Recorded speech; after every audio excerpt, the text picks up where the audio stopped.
Olá, eu sou a Lúcia Almeida, estou chegando com mais um Vida em Sintonia, uma conversa por um mundo melhor. Sim, nós acreditamos que de conversa em conversa, de reflexão em reflexão, a gente contribui para um mundo muito melhor. E hoje nós vamos falar sobre a vida, isso mesmo. Hoje nós vamos refletir sobre a importância de vivermos cada vez mais de uma forma muito eloquente, de uma forma onde a gente sinta o sangue correr na veia. Sabe por quê? A vida é finita. É a única certeza que a gente tem no dia de hoje, no dia de finados, que a vida é finita. E quem se foi, né? Quem já partiu, está nos braços do Pai. Então, é sobre isso que nós vamos falar, sobre a vida e sobre o depois. Estou aqui com ela, que tem uma experiência incrível, que vai trazer para você uma história de superação. Estou com a Edaiane, ela que é Edaiane Lourenço Rocha Silva, vamos falar o nome completo. Pedagoga, empresária e hoje atua no terceiro setor. Mãe enlutada e mãe de múltiplos. Boa tarde, bem-vinda. Obrigada, Lúcia, é isso mesmo. Nome comprido, né? Nome comprido, Silva para não deixar o Brasil de fora. Não, tem que fazer parte da maior família do país. Extremamente não tem brasileira. Isso mesmo. Vamos começar por onde a sua história, né? Porque você tem uma história linda, uma história de superação, uma história que você ressignificou, né, Edaiane? Isso, é uma história de ressignificação. Vamos começar pelo começo, então. Quem é a Edaiane? Quem rapidinho. Vamos falar quem é a Edaiane. Já começa pelo nome brasileiro, né? Mas o seu nome é Edaiane. Minha mãe queria que parecesse com a Lady Di, Daiane, né? Mas tinha que começar com E, de Elsa. Ah, então ficou. E quem é Elsa, o nome dela? A minha mãe. E daí, só uma curiosidade, meu irmão se chama Neverson, porque tem que começar com N de Nivaldo. Então, foram só 2 filhos. E aí, a partir da experiência do meu nome, que nunca ninguém acertou, até hoje, às vezes ela me chama de Daiane, eu já perguntei. Até ela? Falo, mãe, por que colocou Edaiane, né? A partir disso, vieram os nomes dos meus filhos, que eu elaborei de forma bem simples, né? Que ficou João, Maria, Emanuel, Ana e Rafa. Rafaela. Bem escrito a brasileiro mesmo, sem Y, sem nada, americanizado, sem nada. Então, Muito eu sou hoje uma mãe de múltiplos, como você falou, uma mãe de uma galerinha de 5 aí. E galerinha, só, né, para quem está nos ouvindo, nos assistindo, galerinha, que galerinha? Quantos? São 5, mas são 2 pares de gêmeos, né? Eu tenho o João e a Maria com 14 anos agora, e a Ana Clara e a Rafaela com 3 anos. E o meu bebê, que vai ser eternamente meu bebê, o Emanuel, que se estivesse conosco aqui, estaria com 5 anos, mas que ficou conosco 14 dias. Então, eu sou casada há 15 anos, com o Giovanni, moramos em Pinhais. E aí, com 1 mês de casada, eu engravidei. Uhum. E aí, sempre sonhava em ser mãe? O sonho da minha vida era ser mãe. Eu dizia que eu abriria mão de tudo na minha vida, menos da maternidade. E aí, casei, com 1 mês engravidei, contra várias questões, porque eu fiz cirurgia de endometriose, eu tenho útero retrovertido, então tinha vários pequenos problemas que poderiam tornar a gestação um pouquinho mais difícil. Mas não aconteceu. Não aconteceu, foi fertilidade, bate lá em casa com força, assim, né? E aí, veio o João e a Maria, um dia antes de completar 9 meses de casada, eles nasceram. Então, com 1 ano de casada, eu já tinha 2 filhos, né? Que desejava tanto ser mãe, e a loucura bateu lá em casa, né? Loucura boa. 2 bebês de uma vez só. E aí, os primeiros netos por parte de pai, por parte de mãe, né? Então, imagina a loucura, todo mundo envolvido, né? Com isso. Minha sogra, meu sogro muito presente, meus cunhados muito presentes, meu irmão muito presente, minha mãe e meu pai muito presente. Então, foi a alegria. E aí, foi um processo um pouco difícil, essa maternidade, porque quando a gente descobre o que é ser mãe de verdade, né? E tem não tem livro, né? Não tem receita. E ninguém te fala. Não, só aprende a ser mãe sendo mãe. Sendo mãe. Ninguém te diz o que é um puerpério, como é difícil amamentar, ninguém fala sobre isso. Que nem tudo são rosas, né? Que os olhos vão ficar inchados e eu queria roxos. Ser a super mãe, eu queria amamentar, então eu só amamentava. Aí, vivia em prol de. Isso. E aí quem não, né? Que mãe que não faz isso? Mas foi um processo difícil, assim, não foi tão fácil, sabe? Tanto que isso me bloqueou. Isso dos gêmeos. Dos gêmeos. Eu fiquei fechada para maternidade a partir dali. Mas você teve a sensação, assim, de que realizei o meu sonho, então tá pronto. Isso, realizei o meu sonho, era isso que eu queria. E não é tão fácil assim, então realmente tá tudo certo. Veio um casal e tá tudo certo, é isso. E apesar de não... Eu e o meu esposo somos um casal aberto à vida. Mas internamente eu não queria mais. Eu pensava, eu não quero viver isso de volta. E se vem 2 de novo? Porque, né, pode vir, como veio depois. Então, foi um processo que eu demorei. Mas eles nasceram em tempo... 36 semanas. Praticamente uma gestação... Tranquila, sem normal. Nasceram de cesárea pela questão gemelar, mas super bem. Só que, aos 7 meses, o João foi internado, foi hospitalizado com um diagnóstico de leucemia. E nós não o perdemos porque foi um milagre. E, assim, a médica, ele fez uma parada respiratória, foi, assim, uma semana em que ele ficou baqueadinho, com febre, eu indo pro médico todos os dias. E aí... Ou seja, 7 meses você estava começando a respirar... Estava começando a ficar bom. Os primeiros meses da maternidade, aquele lado... Aquela coisa, assim, que tensa, você tem... né? Muito tenso. Muito tenso. E aí, a gente experimentou com ele o nosso primeiro grande milagre, que foi não perdê-lo. Né? Eu lembro dele fazer a parada, de ir para UTI, do diagnóstico da leucemia. E eu lembro que eu falei para o senhor, eu e o meu esposo nos conhecemos na igreja, né? Dentro do grupo de jovens. Nós tivemos um namoro santo, foi uma coisa assim que a gente se propôs a isso. Nós sempre acreditamos muito nas promessas de Deus, né? E quando o João e a Maria chegaram, eu tinha certeza que aquilo era uma forma do senhor olhar para mim e falar assim, ó, tá vendo? Valeu a pena, tá aqui. Só que quando ele adoeceu, bateu o medo, né? Opa, eu não tenho mais controle de tudo.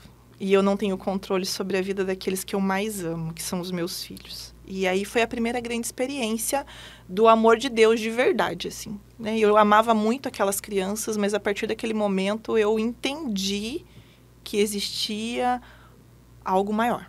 Uau. Muito maior, para as nossas vidas. E aí eu falo que o João foi um grande milagre. Eu tenho os exames lá em casa, eu guardo e eu falo para ele. Eu falo, você foi salvo, o Senhor te salvou de verdade, né, da morte. Porque clinicamente a médica me disse que era para ele tinha todas as, né, não tinha expectativa de vida. nenhuma. Nenhuma. Então a gente experimentou isso e foi um processo traumático depois, né? Então, qualquer febre que tinha, eu entrava em desespero. Até começar a respirar de volta. Foi um acompanhamento ali de 3 anos, porque, ele recebeu a graça, o médico falou, olha, isso aqui, a medicina, para tudo, a medicina sempre tem uma explicação para tudo, mas aquilo que a gente não explica, existe Deus. Foi isso que ele me disse. E aqui eu não consigo te explicar. E ouvir isso de um médico faz um bem, né? Faz. Porque comprova de forma científica, não é que comprova, mas traz um respaldo, chancela a nossa fé, né? A nossa fé, isso foi fantástico. Mas foi uma experiência de céu, já naquele momento, onde o Senhor ouviu a minha oração de mãe, né? Em que eu pedi, eu falei, Senhor, eu lembro de falar isso, Lúcia, eu não pedi para o Senhor me mandar 2 de uma vez só. Eu não aceito que o Senhor leve um embora. Foi essa a minha fala com ele. Determinante. É isso. Arrepiei aqui, nossa. E aí, de fato, as coisas... Eu lembro que eu cheguei em casa, abri a Bíblia, assim, e o Senhor... E eu falei, eu quero que o Senhor me diga. E ele lá na UTI, eu quero que o Senhor me diga o que vai acontecer, eu quero que o Senhor seja claro comigo. E aí ele me deu uma passagem bíblica que dizia assim, revoguei a sentença pronunciada contra ti. Nossa! Solte gritos de alegria, né? Revoguei a sentença pronunciada contra ti, a Sofonias. Antes de Zacarias, ali bem no finalzinho. E aí, aquilo marcou a minha vida, né? Falei, meu Deus, foi uma oração de mãe que foi escutada, porque, de fato, era para ter acontecido o pior e não aconteceu. Eu tô aqui imaginando que você sentiu essa euforia, essa alegria que ele te mandou sentir nesse momento. Sim, tipo, uau! E o João lá na UTI, em situação crítica, eu em casa, assim... E eu lembro que eu peguei a Bíblia, corri pro Giovanni e falei, tá aqui. Não importa o que os médicos digam, o senhor disse que ele vai ficar bom. Eu não aceito o diagnóstico do médico. Não importa o que ele diga. Se ele falar que tá ruim, não aceita. Porque é o Senhor que vai... O Senhor já determinou que vai ficar tudo bem. E, de fato, passou-se 15 dias e os exames do João normalizaram. O exame de punção de medula normalizou. Não tinha nada. Não precisou fazer transplante, nada. Eles estavam preparando, iniciando o tratamento, assim, para ver se ia para transplante, enfim, não precisou. Então, foi uma graça muito grande. 7 meses. 7 meses. Mas foi uma graça, mas até chegar na graça foi bem doloroso. O medo foi muito grande. Então, eu me fechei, assim, falava assim... O João, a Maria tudo certo, tudo super bem. 7 meses, super bem. E aí foi, eles se desenvolveram super bem e eu pensava, não, eu não quero mais. E todo mundo olha pra gente hoje e fala, não, 2 filhos tá bom, ainda mais você. um menino e uma menina, tá tudo que certo. É um sonho de muitos todo casais, mundo, né? E aí, eu comecei a me incomodar com isso. Alguma coisa me incomodava. E eu não sabia exatamente o que era. E teve um dia, eu comecei a perceber que quando as minhas amigas ficavam grávidas, eu não me alegrava tanto assim. Eu já pensava nas dores que eu tinha vivido. E aí eu cheguei à conclusão, eu fiz uma oração e falei, Senhor, eu preciso ser curada daquilo, né? Porque o que eu vivi não é o que o outro vai passar. Até porque a dor de mãe de primeira viagem é muito normal, só que não vira trauma, né? Porque as coisas boas, as bênçãos de ter um filho, elas prevalecem. Com certeza. E aí eu não conseguia, por algum motivo, aquilo não brilhava teus olhos mais. Não brilhava. E eu percebi que eu precisava de uma ajuda divina para poder superar aquilo, algo que ficou lá atrás. E eu falei, Senhor, eu preciso que o Senhor me ajude. O Senhor quer que eu seja mãe de volta? Porque, assim, eu não tô... Talvez sendo mãe, eu vou passar... Vai ser de uma forma diferente. Vai ser uma forma diferente. Vou curar essa dor. Isso, entendi. Eu vou viver outra coisa.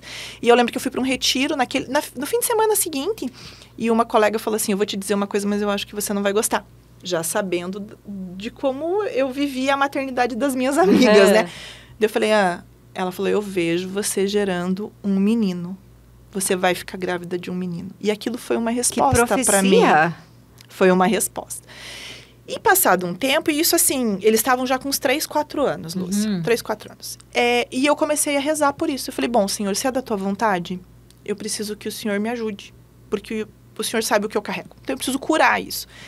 E aí eu tive 3 sonhos sequenciais, eu não lembro, não sei te dizer se foi no ano, se foi em 2, 3 anos, mas foram sonhos que me marcaram. Onde Jesus vinha até mim, colocava um bebê no meu colo e dizia assim, esse aqui é o teu Emanuel. E eu não contei para ninguém. Eu só rezava por aquilo. E quando eu rezava, o Senhor colocava no meu coração assim, ele vai ser diferente do João e da Maria, não se preocupe. E ele sempre me dava aquela passagem de Jeremias, né? Antes de te formares dentro do ventre de tua mãe, te conhecias, te consagrei para ser profeta entre as nações. Então, eu pensava, o Emanuel tem uma missão. Ele vai ser padre, né? Era o meu sonho, falar, ele vai ser padre. Ele tem uma missão grandiosa. Junto às pessoas. Já pensava neste nome quando veio a possibilidade? No sonho já tinha nome dele. No sonho, este é o teu Emanuel. E foram 3 sonhos e eu sabia. Tanto que quando eu engravidei, eu falei pro Giovanni, pro meu marido, eu falei, é o Emanuel que tá aqui. O Emanuel veio. É o nosso Deus conosco, né? E aí o que eu imaginava? Que seria tudo 1000 maravilhas, né? E aí, nos primeiros exames a gente já começou a ter diagnósticos muito difíceis, dolorosos, possibilidades reais, assim, de síndromes, cardiopatias, e isso foi uma gestação inteira. Eu tive uma ecografia só em que eu não saí com notícias ruins de toda a minha gestação. O restante das ecografias todas foram com laudos difíceis. Então, desde a primeira, da segunda, sangramento, enfim. E no início da gestação com sangramento, eu fiz uma novena São Padre Pio e aquele sangramento estancou. Então, guarda o Padre Pio, porque o Emanuel se transformou em Emanuel Francisco depois, por causa do Padre Pio. Que lindo! E uma gestação de muita dor, e eu não quis dividir isso com as pessoas. Por quê, Lúcia? Eu não queria que as pessoas chorassem e se lamentassem e já, sabe, me trouxessem histórias ruins desde o início. Apesar do meu processo de luto para aceitar tudo isso, eu queria que o meu filho fosse esperado. Assim como os outros foram, ainda que o diagnóstico dele pudesse ser um diagnóstico de incompatibilidade com a vida. E isso só se fechou depois que ele nasceu. Eu passei uma gestação inteira esperando para fechar esse diagnóstico e na expectativa. Você já sabia que haveria grande chance dele não viver? Já sabia. Assim, na primeira ecografia veio uma possível síndrome com uma cardiopatia. Isso lá com 12 semanas. Mas haviam chances? Sempre. Até que a gente chega na 23ª semana, que é aquela morfológica, né? E ali se fechou vários diagnósticos bem difíceis. Além da cardiopatia, o Emanuel tinha alguns sinais de outros problemas. Então, ele tinha uma das válvulazinhas da cabeça com alteração de tamanho. Ele tinha um lábio leporino e um céu aberto no palatino, né? Então, aqui era aberto, só de um lado. E no fundo da garganta era aberto também. Então, o que dificultou muito, inclusive, quando ele nasceu, né? Porque ele teve que ser entubado e isso demoraram muito para conseguir entubá-lo por causa dessa abertura. E daquilo que você imaginava que ia ser a tua cura de trauma... Virou uma via sacra de dor. Duplicou. E eu lembro, assim, de sair... de todas as ecografias, eu saía das ecografias, eu saía das consultas e eu vinha aqui, ou eu vinha aqui no Guadalupe, ou ia no Bom Jesus, e eu ia pro sacrário e eu só chorava. E eu brigava com o Senhor. E eu falava, eu não acredito que o Senhor me preparou para isso. Padre Zezinho fala, né? Nem que seja para brigar, brigue com Deus, mas fale com Deus. E eu briguei. Eu brigava sempre, sempre. Eu falava, eu não acredito que o Senhor vai fazer isso comigo. O Senhor... Daí eu pensava, não, mas o Senhor curou o João. O Senhor pode curar o Emanuel também, se o Senhor quiser. E eu vou rezar por isso. Então, toda vez... Eu entrava em desespero, mas daí eu lembrava do que eu tinha vivido com o João. E aí me vinha aquela força. E aí só o meu marido que sabia e algumas pessoas. Eu só dividi com os meus pais mesmo quando eu estava ali já perto do 7º, 8º mês. Que daí eu abri o jogo. Mas não ficou muito mais pesado em função disso? Eu acho, como eu vivia em oração, eu vivia no sacrário, eu dividia com o Senhor. De alguma forma você estava ali com Nossa falando. Senhora, sozinha eu não estava. Eu ia lá pro santuário de Schanstatt, que era perto de onde eu trabalhava, e lá eu me derramava. Eu saía dos exames, passava lá também, chorava, depois ia pro trabalho. E assim foi, uma gestação, quase uma gestação inteira, uma gestação no silêncio, sabe? E isso eu me lembrava muito de Nossa Senhora, porque Nossa Senhora viveu o sofrimento dela no silêncio, né? Ela não queria ibope, ela não tinha plateia, e era isso que eu pensava, assim. Na fé, né? Eu vou viver isso na fé. No meu silêncio, eu só preciso contar pro Senhor. É Ele que vai resolver pra mim. Se Ele não resolver, ninguém mais vai resolver, né? E só vai atrapalhar, dependendo. Isso. E com o João e com a Maria, os meus filhos... Eu dividi mais pro fim da gestação. Eu não quis que eles passassem uma gestação inteira junto comigo. Entendi. Né, então, porque já entendiam ali um pouquinho. 9 anos, né? Eles já estavam em outra... Eles já entendiam que tinha alguma coisa errada, né? Porque eles percebiam, eu era muito mais quieta, né? Eu estava introspectiva, rezando muito mais. Eu estava o tempo todo rezando. Se não era o rosário, era os 40 Pai Nosso, era os 33 Era uma oração atrás da outra. O Giovanni brinca que ele falava assim, eu não conseguia falar com você. Porque você estava em oração o tempo todo, você estava cozinhando e você estava lá. Porque eu sabia que era o poder da oração que podia fazer algo pela gente. E você já tinha vivido, né? Como já tinha você vivido. falou, a primeira experiência da cura, do milagre. Já tinha vivido. E aí, Lúcia, eu tive um problema no plano de saúde. Até aí eu estava tendo atendimento pelo plano de saúde. Quando fechou o diagnóstico cardiopata dele, com 32, 33 semanas, que daí a gente fez a ecografia do coraçãozinho dele, o plano me deu uma negativa de atendimento, que eles não tinham um hospital para me atender. Então, eu precisaria ir para o SUS. E esse foi outro processo bem doloroso, porque eu pensava, eu tô totalmente insegura agora. Eu falava, Senhor, o Senhor me tirou tudo. O Senhor me tirou todas as minhas seguranças. Tudo. Tudo que eu tinha de seguro, o Senhor foi tirando. E eu lembro que eu me debati muito. E no dia que eu tinha consulta com o médico do SUS, eu fiquei em casa reclamando. E eu abri a Bíblia e ele me deu Eclesiástico, que fala da parte dos médicos, né? Que fala que o médico é dom de Deus e que ele tem a cura também junto dele. E que a gente tem que obedecer. Você estava tendo um papo reto ali com Deus, né? Meu Deus o tempo todo. E aí, eu fui. Depois eu entendi. Para mim, o atendimento na unidade de saúde, eles foram muito queridos, acolhedores, melhor do que o no plano. E o hospital onde o Emanuel nasceu, a UTI onde ele ficou, foi uma UTI divina, que fez toda a diferença para o meu processo, que era aquela conversa que a gente estava tendo no início sobre comunicação, né? Agora, nos bastidores, sabe quando te acolhem? Quando te abraçam? Quando te olham nos olhos? Atendimento humanizado. Humanizado. Quando você vê que estão fazendo o melhor pelo teu filho. E aí...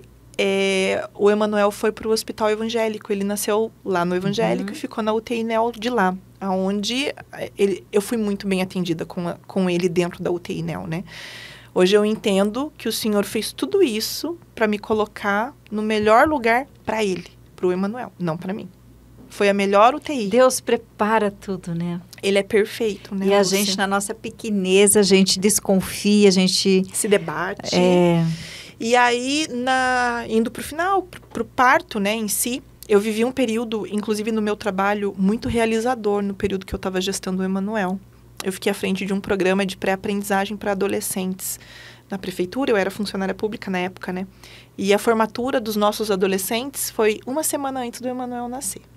E eu lembro que eu tenho uma foto linda, que eu tô lá na frente, assim, fazendo discurso. Você não se entregou mesmo? Não. Sabendo do diagnóstico ali, das possibilidades nem no ruins. meu trabalho. Poucas pessoas sabiam. Quem sabia eram os meus chefes diretos, porque eu tinha mais exames para fazer. Mesmo sabendo, né, de tudo isso, você fez enxoval dele normal? Tudo. Ele teve 3 chá de bebês, ele teve chá de bebê no trabalho, ele teve chá de bebê em casa, ele teve chá de bebê com a madrinha, ele teve tudo. A gente se preparou para o batizado dele, a gente fez o curso de batismo. Tudo que eu sonhava para o Emanuel, ele fez. Ele teve um enxoval lindo, minha mãe fez...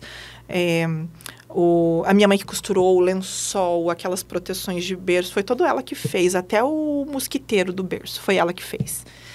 E aí, porque assim, era o que eu já tinha dito, né? Eu não queria que as pessoas velassem o meu filho em vida. E eu queria que ele fosse recebido como qualquer outra criança, como qualquer outro bebê. Que a vida dele fosse celebrada. Porque se o senhor me visitou 3 vezes em sonho, Lúcia, para dizer que aquele era o meu Emanuel, não era... pouca coisa. Não era. Filho nenhum mas de uma forma muito especial. Aquele tinha algo. E eu precisava estar atenta. Eu só não sabia o que era. Entendi.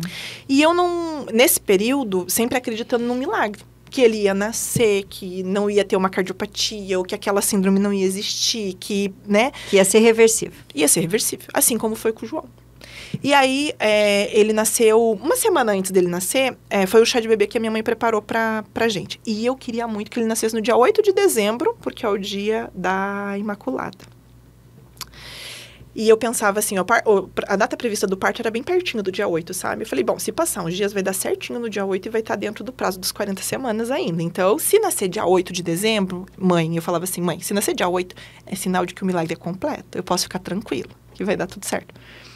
Uma semana antes dele nascer, em novembro, dia 9, acho que de novembro, no chá de bebê, tinha uma intercessora no chá de bebê que apareceu lá a convite de uma amiga, por acaso, já falecida, inclusive. Ela orou por mim e falou assim, que dia que ele vai nascer? Eu falei, olha, eu queria muito que ele nascesse dia 8 de dezembro. Daí ela olhou pra mim e ela falou, o senhor colocou no meu coração dia 15 de novembro. 15 de novembro era na sexta-feira seguinte. Eu queria muito que ele nascesse no dia de Nossa Senhora. E ele nasceu à meia-noite do dia 15. Caramba! E dia 15 de novembro é dia de Nossa Senhora do Rocio. E eu não sabia.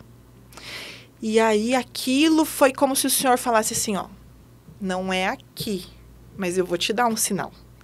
Vai nascer no dia de Nossa Senhora do jeito que você quer, mas não vai ser do jeito que você quer. E aí, ele fez uma parada grave, ele nasceu com Apgar 1, só não nasceu sem vida. Mas ele nasceu sem funções, assim, ele não respirava, o coraçãozinho praticamente parando. O coração não se desenvolveu, era um coração atrofiado, ele não tinha a parte esquerda do coração, artéria... uma só, eu acho que trocada. Então, era algo, assim, muito complicado. Então, o pulmão não se desenvolveu porque o coração não estava batendo adequadamente, não mandou sinal para o pulmão, logo o pulmão não se desenvolveu. Então, ele nasceu, né, sem conseguir respirar. Ele foi já reanimado, foi para UTI, e ele era um bebezão. Ele era um bebê grandão, assim, era o maior da UTI, né? Porque lá na UTI, todos pititicos, e ele era um super bebê. E foram 14 dias, né, de UTI. E aí, Lúcia, eu acreditava ainda na UTI. Eu acreditei muito. Em nenhum momento você perdeu a fé. Os médicos vinham falar, cuidados paliativos. Eu falava, quem manda é o Senhor. E eu respondia, e a médica falava, não adianta falar pra você, né, mãe? E você viveu um momento onde ele ficou na UTI e você foi pra casa? Sim, quando completou as minhas 48 horas ali da cesárea, eu já fui pra casa, né? E ele ficou na UTI. Então, eu fui pra casa de manhã, já voltei depois do almoço pra ficar com ele à tarde. Eu e o meu esposo fomos todas as tardes pra ficar com ele, né? No horário de visita, pegar as notícias e ver ele. Como eu tinha o João e a Maria em casa, uma cesárea, eu estava com dificuldade ainda de ficar muito tempo sentada, muito tempo em pé no hospital. Mas a gente não pensa nisso, né? Em nenhum momento a gente pensa nisso. E aí, ficava com ele. E toda vez que eu chegava lá, ele estabilizava. Ele melhorava a saturação, os batimentos cardíacos dele melhoravam. Foi assim todos os dias. E a médica brincava, eu vou te segurar aqui. Porque esse bebê, ele só quer você. impressionante. Chegava lá, o Emanuel não estava tão bem. Eu chegava lá, o Emanuel estabilizava, o Emanuel estava bem. Uau. E aí chegou um dia, passado alguns dias, assim, que eu vi um vídeo dele, meu irmão visitou a UTI e gravou ele. Não podia gravar, mas ele gravou escondido. E o vídeo, o Emanuel faz uma carinha de choro e faz uma cara, assim, de que, né? E aquilo me... Sabe quando te dá um estalo, assim? Eu falei, mas não era isso que eu queria pra ele. Eu não queria ele lá, sofrendo, sem eu poder dar um colo, né? Porque até então eu não tinha nem pego ele no colo ainda. E aí eu fiz uma conversa com ele. Eu falei com o meu marido, eu sonhei novamente, sonhei que eu tirava o berço do meu quarto. E aí eu acordei naquele dia e eu falei, não, eu preciso fazer uma entrega. Essa entrega vai resultar em 2 coisas. Pode só resultar em 2 coisas. Ou ele vai ficar bem, ou ele não vai ficar mais comigo. Vai partir. É. E aí eu conversei com o Giovanni. Falei, amor, a gente precisa conversar com ele. Porque ele tá sofrendo. Meu coração de mãe... Os médicos dizem que eles não sentem nada, mas no meu coração isso não se cala, né? E aí eu cheguei pra ele, falei, eu vou entrar lá e vou conversar com ele. E depois você vai entrar e você vai conversar também. E aí entrei, fiquei do ladinho dele. E eu deixei uma medalha escondida de Nossa Senhora das Graças dentro da incubadora, escondidinha, porque não podia deixar nada, tudo esterilizado, né? E eu falava assim, ó, eu não tô aqui, mas a mãezinha tá. Sozinho você não fica, né? Porque eu sabia que Nossa Senhora ia cuidar dele pra mim. E aí, naquele dia, eu não lembro exatamente se era o dia, era dia 27, foi o dia de Nossa Senhora das Graças, foi o dia que eu conversei com ele. Eu tinha feito a novena, e aí eu fui conversar com ele, falei assim, filho, se você quiser voltar pra casa, você volta, pode voltar. Quando eu falava casa, eu falava do céu, né? Eu falei, foi de lá que você veio. E é pra lá que você vai um dia. Mas se você quiser voltar agora, você pode ir. Nossa. Eu tô te dando permissão. Se é que você precisa, mas eu tô dizendo pra você que você pode ir. Porque eu sonhei em te levar pra casa. Mas não assim. Né? Eles até comentavam de fazer um home care, porque ele foi criando tanto... Ele estava tão estável, Lúcia. Eles falavam que ele ia, olha, mais 48 horas, e as 48 horas passavam e ele estava bem. Chegou uma hora que a médica falou, mãe, acho que a gente vai preparar ele para ir para casa. Porque ele tá indo contra tudo, né? Nossa, seu coração vibrava nesse momento. Vibrava, imagina poder levar ele para casa, né? E aí, só que daí nesse dia era dia 27, eu falei, não, eu vou falar com o Emanuel. E falei, ó, lá no céu você não vai sentir minha falta. Porque o tempo de lá é diferente daqui. E lá tem mãe e tem pai. Tem colo de mãe, né? E aí você não vai nem sentir falta do meu. E aí eu lembro que eu falei assim, olha, não é que eu não vou sofrer. Eu vou sentir muito saudades suas, né? Mas eu dou conta. Porque vai ter depois. E falei pro Giovanni fazer a mesma coisa. E a gente fez. Isso foi uma quinta-feira ou uma quarta-feira. Aí nisso todo mundo já estava sabendo, é claro. Não, eu não tinha contado ainda. Pra ninguém ainda, né? Sério? Não, as pessoas sabiam que ele tinha um problema agora. Entendi. Já tinha corrente de oração, tinha muita gente. Tinha gente, assim, no mundo inteiro rezando por ele. E eu recebi, nesse período, eu lembro que eu recebi fotos dos meus colegas de trabalho. De várias denominações religiosas. E aí eles descobriram por que eu ia tanto no santuário. E eles foram lá rezar. Todos eles foram rezar dentro da capela. E um deles mandou uma mensagem pra mim e falou assim, o Emanuel fez eu me ajoelhar pela primeira vez. Nossa. Então, eu comecei a entender que Emanuel sendo Emanuel. Emanuel sendo Emanuel. E aí, o Giovanni fez a mesma coisa. Falou com ele, conversou. E aí foi questão de horas, até que ele começasse a declinar, ter os sinais vitais, né, bem debilitados. E aí, isso foi na quarta. Na quarta-feira à noite, meu irmão foi visitar ele. Na quinta, minha sogra, acho que meu sogro foram visitar. E aí, na sexta de manhã, eu sempre ia depois do almoço, né? Na sexta de manhã, eu já recebi uma ligação da médica, que era para eu ir para lá. E aí, eu já sabia que coisa boa não era. Até quando eu cheguei lá, eu já cheguei achando que ele tinha ido embora. Mas quando eu cheguei lá, eu olhei direto lá no lugarzinho dele, ele estava lá. E aí ela falou, mãe, ele tá cianótico, não tá saturando bem, batimentos cardíacos irregulares, e a gente tá achando que a medicação não tá dando mais conta, e ele passou muito instável à noite, né? E eu não queria que acontecesse nada sem que você estivesse aqui. E aí foi uma tarde, eu passei um dia com ele, e pela primeira vez eu peguei ele no colo. E foi uma experiência incrível. E eu tenho fotos desse dia, Lúcia, com ele partindo, assim, sabe? Ele tá todo azulzinho, porque realmente ele tá bem cianótico. mas com ele no colo. Mas é engraçado que eu vejo a foto, o meu sorriso não é um sorriso de mãe que tá entregando um filho assim, que tá morrendo. Eu gosto de ver aquela foto, sabe? Te faz bem. Tem algo que não sou eu, sabe? Não é a mãe que tá perdendo o filho, é outra pessoa que tá ali. E eu atribuo muito isso às orações, assim, de todas as pessoas, né? Não é algo humano, porque se a gente for pensar, é muito desumano você ter que passar por isso, né? Eu acompanho outras mães e eu encontro mulheres, assim, que estão destruídas depois de anos, continuam ainda destruídas, com aquele sofrimento absurdo. E eu olho pra mim e penso, o que foi de diferente na minha vida? O que tem de diferente? Tem algo de diferente? Porque a dor é igual. Independente se você perde um filho de dias, com dias de vida, ou com uma vida inteira, né? Eu encontro mulheres que perderam... Agora, dia 15 de outubro, foi o dia da conscientização para perda gestacional e neonatal. Porque há uma grande diferença. As pessoas tratam muito diferente o luto da mãe que perde durante a gestação, para a mãe que perde recém-nascida e para a mãe que perde já com mais tempo de vida. As pessoas acham que o tempo de convivência é compatível com o tamanho da sua dor. E não tem nada a ver. Não.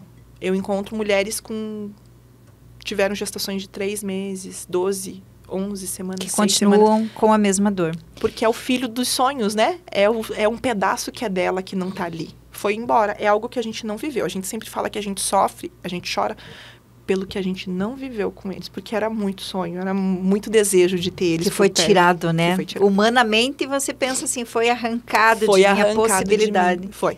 E aí ele foi numa sexta-feira, ele não chegou, quando eu saí do hospital, porque eu fui para casa, eu fiquei até 9 horas da noite lá, eu tava com muita dor, mas ele já tava com sinais, ele só não tinha tido ainda o atestado de óbito, ele tava com muita medicação. Mas ele estava com uma situação já incompatível com a vida, batimentos cardíacos já incompatível com uma vida. Eles estavam só aguardando zerar todos os sinais, né? E esse foi um pedido meu para o senhor, que fosse do meu colo pro dele. Então, eu tenho certeza que, apesar dos batimentos estarem ali ainda pouquinho, né? Apesar humanamente os médicos dizerem que ele faleceu às 11, eu tenho certeza que ele partiu do meu colo. E ele não ficou sozinho. Isso te curou? Muito. Muito. Foi, assim, a maternidade. Mas eu aprendi uma outra coisa. Lembra que eu disse que eu falei que eu abriria a mão de tudo menos da maternidade, né? Nesse processo, eu descobri que a única coisa que eu não poderia abrir mão era do Senhor. Porque até a maternidade poderia ser arrancada de mim. Nossa, mesmo contra a minha vontade. E aí, ali eu entendi o que era o não de Deus atrelado ao cuidado dele. Né? Meu plano não é esse, Daiane. O Emanuel não é teu, o Emanuel é Mas meu. Mas você precisou digerir isso por algum tempo, com certeza, né? Porque falar agora desta forma é muito, nossa, me parece muito fácil, mas não é. Não é nem muito fácil, muito maduro, né? Isso. Muito lindo isso, mas com certeza doeu. Eu neguei muito tempo. Tem os processos de luto ali, né? Que a gente fala das 5 fases, mas a minha primeira foi a negação. A negação porque eu era uma mulher de fé e eu não podia sofrer. A negação de que eu tinha filhos e eu tinha que ficar bem por causa deles. A negação de que eu poderia ter outros, então tudo bem. A negação de que era melhor porque ele poderia ser uma criança com deficiência. Essa é as coisas que a gente melhor escuta. Assim melhor do que assim dessa outra forma. As pessoas falam e a gente vai acreditando nisso, né? E até que essa dor me jogou num fundo do poço, mas bem fundo, né? Então, veio a pandemia e eu fiquei em casa com os meus 2 filhos, o meu marido trabalhando ainda, mas eu em casa com uma licença maternidade sem um bebê. E um seio ainda cheio de leite, sem poder amamentar. E passou ali aquele primeiro mês, dezembro, ele faleceu dia 29 de novembro, passou dezembro, janeiro, fevereiro. Fevereiro as coisas começaram a bater com força. Em abril... Em que sentido? A depressão mesmo, né? A tristeza, a dor, a melancolia. Levou quanto tempo isso? Uns 2, 3 meses para vir com força. Eu chorava, mas eu chorava Você foi negando até que bateu o sentimento muito forte. E aí eu participei de uma reunião de um grupo de mães enlutadas que foi o suficiente para o senhor me resgatar. O senhor também é incrível, ele sabe, né? Ele fala, eu vou deixar você. A hora ele que é você muito pedir criativo, ajuda, a hora que você pedir, ele tem as artimanhas guardadas pra gente. E aí, naquele grupo, eu fui indicada para uma psicóloga especializada em luto, que trabalha só com traumas, que também é uma mãe que passou pela perda, muito parecida com a minha. e que trabalha numa linha chamada EMDR, que é só reprocessamento de traumas. E me indicaram para ela. Eu fui só uma vez nesse grupo. Depois eu não fui mais. E esse grupo me indicou para esta psicóloga. E existe esse grupo até hoje? Não, ele acabou, ele não existe mais. E aí eu lembro que ela entrou em contato comigo, eu não dei muita bola, sabe? Assim, tipo, não, mas eu tô bem. Continuou negando, na verdade. Na semana seguinte, eu comecei a ter crises de pânico. E eu comecei a ter dissociação mesmo, assim, eu saía do corpo. E eu achava que eu tava morrendo. E foi horrível. E a partir dali, crises, assim, pensamentos malucos começaram a vir, pensamentos de morte. E aí eu já não conseguia mais nem cuidar de mim, nem cuidar dos meus filhos, nem de nada, né? Não conseguia comer. E aí eu entrei em contato com ela. E aí foi quando ela... Um anjo do céu. Eu falo pra ela, salvação. Foi minha salvação. O Senhor usou dela para cuidar de mim, porque foi impressionante. Olha a importância da terapia. De profissionais, gente. Então, né, não tenha medo, não crie resistência, porque os profissionais estão aí para nos ajudar. Para nos ajudar. E são anjos de Deus mesmo. São. A ciência é uma graça do Senhor e a gente precisa respeitar isso, né? E aí eu tinha tanta crise de pânico que eu falava para ela, eu acho que eu preciso de medicação. Será que eu vou no psiquiatra? E ela falava, eu não posso dizer isso por você. Né? E eu precisei ser medicada, porque senão eu não daria conta daquele processo. E foi com a terapia, com esse reprocessamento de trauma, Lúcia, assim, uns 3, 4 meses eu já era uma outra pessoa. Eu consegui voltar a trabalhar no meu período normal. Se olhar de uma outra forma. Entender que eu era uma mãe, que eu sofri, que eu podia chorar e que tudo bem. Às vezes eu estava numa reunião de trabalho, dava algum gatilho, eu saía, ia pro banheiro e chorava e sem pedir desculpa. Sabe? Porque a gente pede desculpa pela nossa dor, né? A gente não tem que se desculpar. Né? Tem que ter autocompaixão.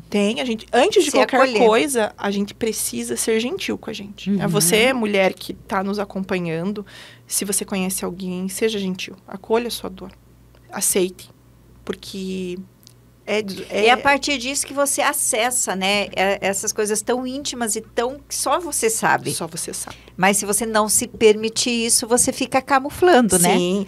E a partir disso, eu mergulhei na história do luto, sabe? Do que era esse processo de luto materno, neonatal, gestacional. Eu comecei a educar as pessoas. As pessoas falavam pra mim assim, eu sei o que você sente. Eu falava, não, você não sabe. Não sabe, né? E desde que nós nos conhecemos, eu falo isso e eu repito isso, que eu jamais ousaria falar, nossa, eu imagino que você viveu. Jamais. Porque nem a gente sabe descrever. Não, e assim, olha, se alguém falar para mim, olha, eu acabei de perder a minha mãe, eu consigo falar, eu imagino, porque eu perdi a minha mãe, então eu sei esta dor de perder a mãe, eu sei. Ainda que cada caso seja um caso, sim, cada pessoa tenha a sua experiência. Mas de perder um filho, jamais. E aí eu aprendi, e isso foi muito bom, de trazer o Emanuel de volta para minha vida. Meu filho tem lugar, tem espaço, ele é meu filho. Ainda que ele seja não deixou de ser, nunca. Né? Ainda que seja com um céu de distância, ele é meu filho. O Emanuel é minha estrela de Belém, sabe? Aonde que tá o Emanuel? Tá no céu. Eu brinco com o João e com a Maria e falo assim, ó, o Emanuel já foi, ele já conseguiu. Nós precisamos fazer bem feito aqui, porque eu só consigo reunir minha família lá. Eu não vou conseguir trazer ele de lá para cá. Nossa. Eu só consigo levar vocês daqui para lá, né? Então, a gente precisa fazer essa travessia. E eles aprenderam a respeitar. Sim, eles falam do Emanuel. Eles falam, mamãe, já pensou se ele tivesse agora aqui com a gente? Ai, que legal. E isso é muito legal. Tem foto. Eu ganhei bonecos inspirados no Emanuel. Sabe? Que tem lá em casa. A Ana e a Rafa falam do Emanuel, que elas não conheceram. Agora vamos trazer a Ana e a Rafa para essa história antes que o nosso tempo termine. Né? Então, assim, aí teve todo esse processo de terapia, muita oração também. E logo que o Emanuel faleceu, o João me disse o seguinte, mamãe, a gente não pode ficar com o Emanuel, então agora eu vou rezar e vou pedir 2. E aí o meu marido até olhou pra mim com uma cara, eu falei, deixa, porque é o jeito dele de viver esse processo de dor. Uhum. Porque eles também têm um processo, né, de muita dor, que a gente às vezes não se dá conta, a gente acha que é só a gente que sofre. Mas os nossos filhos sofrem também, o marido sofre também, né, é muita gente sofrendo junto com a gente. Mas claro... Mãe é mãe. Mãe é mãe. Foi o meu pedaço que foi, né, fui eu que gerei, eu que tava ali. E aí, quando completou 1 ano que ele havia falecido, Lúcia... dia 29 de novembro, eu lembro que no dia 8 de dezembro, lembra que eu falei pra você do dia 8 de dezembro? Ele é muito significativo pra mim. Um pouquinho antes, uma pessoa viajou pro México e me trouxe um imã de Nossa Senhora de Guadalupe. E me deu. E aquilo marcou, sabe, assim? Você presta muita atenção nos sinais, né? É muito gritante pra mim. Pra mim, os sinais, eles são muito gritantes. E aquilo me marcou. Eu falei, Nossa Senhora de Guadalupe. Eu tinha, assim, sabe quando você não tinha muito vínculo? Mas daí eu comecei a ter uma paixão. Falei, nossa, ela tava grávida, né? Nossa Senhora de Guadalupe tá gestante. Então, tem todos os sinais dela também. E aí, dia 8 de dezembro era o dia da Imaculada. E aí, o nosso pároco nos convidou para entrar com uma coroa, que haveria uma coroação naquele dia. O João e Maria entraram na frente, eu entrei com um travesseirinho branco com a coroa de Nossa Senhora no colo, o Giovanni do meu lado. E quem iria coroar Nossa Senhora eram os seminaristas, que iriam partir naquele momento já para outro curso de teologia, não lembro exatamente. E eu lembro que ao entrar, com o padre Giovanni estava lá na frente, eu entrei com aquele travesseirinho e eu me remeti ao dia que eu saí de dentro da capela mortuária com o caixão do Emanuel no colo, em direção à igreja, para a missa de corpo presente. E o padre Giovanni estava me esperando na porta da igreja. E eu com aquele caixãozinho branco entrando. E eu lembro que ele só me abraçou e falou assim, ai, minha filha, tipo, não posso fazer nada, né? E ele disse na missa de corpo presente do Emanuel que o que eu estava sentindo na minha entrega de mãe era o mesmo que uma mãe de um sacerdote sente na entrega do seu filho para cumprir a missão que o Senhor lhe deu. Aquilo foi uma resposta muito gritante ao desejo que eu tinha, sabe? E aí, nesse dia, entrando na igreja, bem feliz com a coroa de Nossa Senhora, eu me remeto àquele momento. E eu caio em muitas lágrimas. Assim, foi uma cura que o Senhor me deu. E aí, eu entreguei a coroa. Foram para os seminaristas. E eu olhei para aqueles seminaristas e falei, Senhor, o Senhor sabe o quanto eu queria ter um filho padre, né? Mas eu vou rezar por esses, né? Já que eu não tenho o meu, eu vou rezar por esses. E aí chorei. E enquanto acontecia a coroação, eu falei, Senhor, eu não vou te perguntar mais por quê. Deu, acabou. Acabou aqui. Eu vou aceitar. Eu entendo. Do Emanuel. Eu vou aceitar. Que era projeto teu, para minha salvação. É isso. E eu silenciei. E aí o Senhor falou comigo novamente. Ele falou, agora sim você está pronta para uma nova vida. Dia 8 de dezembro. Capaz. Dia 30 de dezembro, eu tenho um sonho, onde eu descubro que eu estou grávida. E não era de um só. Eu dizia assim, eu estou grávida, mas não é de um só, é mais de um. E aí por coincidência, eu vou no laboratório, porque eu tinha exames para fazer, e fiz esses exames e pedi um beta. Eu falei, você coloca um beta, por favor? E a gente estava indo viajar, naquele dia era fim de ano, né? Ela colocou um exame, fiz. Quando a gente estava indo para Santa Catarina, no meio do caminho, eu pego o resultado positivo. E aí, depois, na primeira ecografia que eu faço... Já sabia que era... Data provável eu sabia que era dia 12 de dezembro, que era o dia de Nossa Senhora de Guadalupe. Deus. Eu falei, foi neste dia, eu tenho certeza que foi no dia de Nossa Senhora de Guadalupe que eu engravidei. E aí, eu vou fazer a ecografia. 2. O mesmo médico que me deu o resultado tão difícil lá no passado é o que vai me dizer que eu estou grávida de gêmeos naquele momento. Ele ficou até sem jeito, assim, sabe? Ele falou, são 2 bebês. E eu falei, eu já sabia. E aí, quando eu cheguei em casa, o João levanta correndo do sofá, assim, quantos, mamãe, quantos? Eu falei, 2. Ele falou, eu falei pra você, eu sabia que eram 2. Eu pedi. Porque eles passaram um ano inteiro rezando o terço, todos os dias, pedindo para o Senhor que eles queriam 2 irmãos, ou 2 irmãs, um casal. Na cabeça deles era um casal, que igual eles. História, Ida, meu Deus. E aí veio a Ana e a Rafa, que agora estão com 3 anos. Ana e Rafa, Daí 2 meninas. 2 meninas. E eu sonhei, no mesmo sonho, dizia que ia nascer no dia 15 de agosto, que é o dia... da Assunção de Nossa Senhora. Meu Deus do céu! Eita, Nossa Só que Senhora. elas não nasceram no dia 15. Eu tive um pico de pressão alta, nasceram no dia 13, que é o dia de Santa Dulce dos Pobres, né? A nossa paixão daqui. Então, foi um caminho, Lúcia, agora voltado para o finados, né? Eu carrego... Hoje de manhã eu tava aos prantos lá em casa. Porque eu choro de saudade, eu sinto falta... Né? Eu imagino como seria. Isso não passa. Isso não passa. Ele estaria hoje com quantos 5 anos? Indo para 5 anos. Agora, em novembro, ele completaria 5 anos. Mas tem o Senhor foi me dando sinais de que aquilo era projeto dele. E mais do que qualquer projeto, É um projeto muito maior, é um projeto de salvação para minha casa. Eu creio muito, o Emanuel, ele intercede por mim. Ele é um santo. Escutei o padre Reginaldo falando, inclusive, do Diário de Santa Faustina, né? Que ela vê os bebês que falecem durante a gestação, ou logo na sequência, que eles...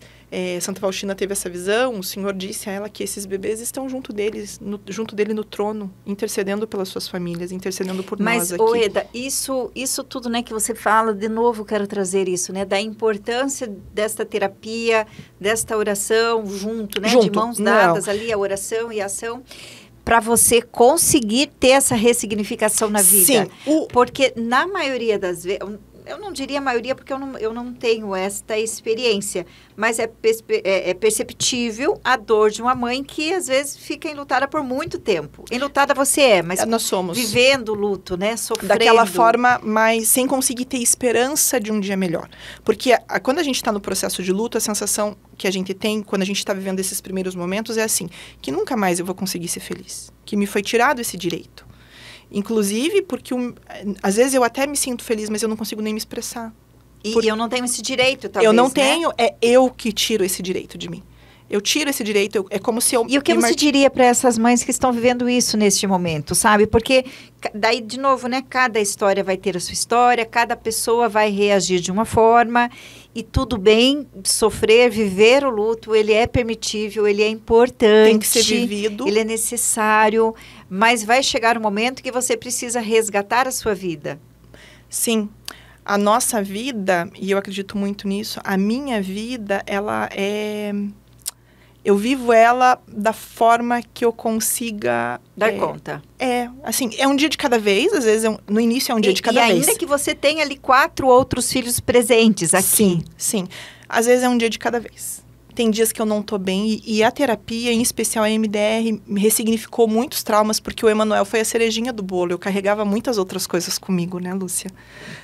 Ansiedade, outras dores. Eu acho que tudo isso, né, é a tua história que vai culminar neste momento. Exatamente. Daí a panela de pressão estourou. Que vai estourar. E a terapia, ela foi trabalhada, reprocessado muitas coisas da minha vida. Não foi só o trauma. Não foi só a perda do Emanuel. Por isso a importância da terapia, sabe?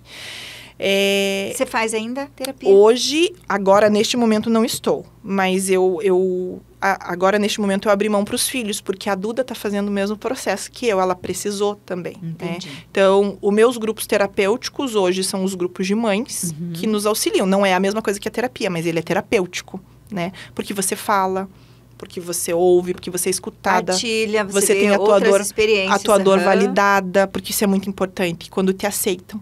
O grande problema das mulheres... E sem vitimização, né? É uma dor real. É real, ela existe. E não tem como dizer, tá fazendo, é frescura. Não é frescura, dói de verdade. É na alma. Então, o que eu digo para vocês, mulheres, mães, que assim como eu passaram por essa experiência, a primeira coisa, procurem ajuda. Uhum. Existe ajuda, existe... Às vezes a gente precisa de remédio, eu precisei de terapia, eu precisei de apoio, para poder olhar de volta para a luz. E a fé foi era a luz que me acompanhava, mesmo em meio à dor, porque eu acreditava, falava, não, o Senhor não vai me deixar desse jeito. Tem algo maior. Uhum. E tem algo maior. E nesse período de finados agora, é você ter certeza de que não acabou aqui. Porque não acaba aqui. E é isso que eu penso, não acaba aqui. Para encerrar, o que eu sempre visualizo, Lúcia, você já viu aqueles vídeos lá dos Estados Unidos, daquele povo voltando, os soldados voltando da guerra e encontrando seus familiares? E você vê, às vezes, uma mãe, um pai ali, que as crianças pulam no colo, gente grande que rola no chão. Eu imagino o dia que eu vou chegar no céu encontrar ele. E que Nossa Senhora vai colocar ele no meu colo, né? E que vai ser uma emoção gigantesca, porque vai ter isso. Então, é isso. A terapia e a medicação me acalmou, me ajudou a acomodar o luto dentro de mim. A trazer para o centro, né, da vida ali. Isso. A resgatar tudo isso. E a minha vida hoje, ela é em prol da memória do Emanuel também. O Emanuel faz parte da minha história. O Emanuel sempre vai fazer parte parte dos meus filhos, é parte da minha família. Então, ele não... A memória dele hoje não foi embora. Hoje você consegue viver em paz? Vivo. Eu consigo dormir, eu consigo... Às vezes passam datas difíceis e eu nem percebo. E tá tudo bem, sabe? E às vezes tem dias que alguma coisa vem um gatilho e eu choro como se fosse aquele dia. E tá tudo bem também. E tá tudo bem. Porque é assim. É assim, eu tenho que me respeitar antes de qualquer coisa, né? E impor limite pros outros. Isso é muito importante. E o valor sobre a vida, é óbvio que você cada dia tem mais essa certeza, né? Do quanto a vida é para ser vivida hoje. Hoje. A história do Emanuel, ela foi curta. Mas ela foi significativa e ela transformou a minha vida. A minha vida também tem que ser significativa para os outros. Porque eu também posso auxiliar na transformação de outras vidas. O terceiro setor tem muito disso, é por isso que eu vim para esse lado. Eu creio muito que o Senhor, como cristã, né? Eu tenho uma missão. Não é só a mãe do Emanuel. Não veio de passagem, não, eu não sou só a mãe do Emanuel, do João, da Maria e da Ana e da Rafa. Eu sou a Daiane, que vai passar pela vida de outras mulheres, de outras mães. Que vai precisar pegar na mão dessas outras mulheres. E eu olho nos olhos, eu abraço, eu choro junto. Porque eu sei o que elas estão passando. Eda, para quem está passando nesse momento, precisando deste acolhimento, precisando deste abraço, né? De repente, simplesmente te encontrar, te dar um abraço e falar, olha, eu passei por isso também, eu estou passando, me ajude. De que forma que essas pessoas podem te encontrar? Então, a gente tem posso deixar meu telefone para as pessoas acessarem. E a gente tem uma página no Instagram, que é @famíliabivolt, que é onde eu trago um pouco dessa realidade do que é ser mãe de múltiplos e o que é ser mãe de anjo. Ah, legal. Que é o dia a dia. Então, volta e meia tem uma memória do Emanuel, tem uma história, eu escrevo muito sobre o luto, escrevo muito sobre... Família Bivolt.